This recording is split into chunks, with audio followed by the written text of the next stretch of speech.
আসসালামু আলাইকুম ওয়া রাহমাতুল্লাহ।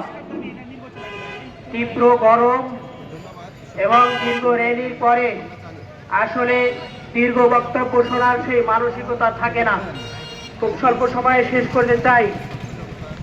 বাংলাদেশ ইসলামী ছাত্র শিবির বাগেরহাট জেলার সর্বস্তরের ছাত্র জনতা, আপনারা সকলে কেমন আছেন?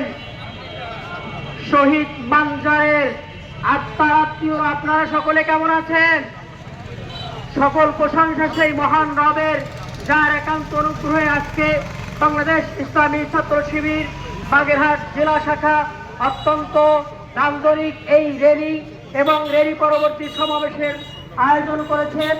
সম্মানিত ছাত্র জনতা, আপনারা অবশ্যই অবগত আছেন, দীর্ঘ 16 বছর অত্যাচার, নির্যাতন, কারাবরণের পরে এদেশের মানুষ ক্ষুব্ধ হয়ে জুলাই এবং আগস্টে 2024-এ ফ্যাসিস্ট শেখ হাসিনার পতন ঘটিয়েছিল।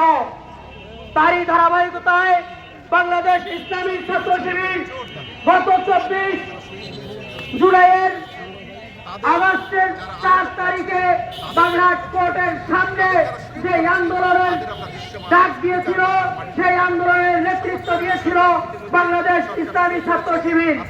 কিছু কথা না বললেই নয়, সেদিন আমার নিজেরও সৌভাগ্য হয়েছিল সহযোদ্ধাদের সাথে উপস্থিত হওয়ার। আমার সহযোদ্ধাদের যখন আওয়ামী সন্ত্রাসীরা আমার সামনে পিছিয়ে আহত করেছিল,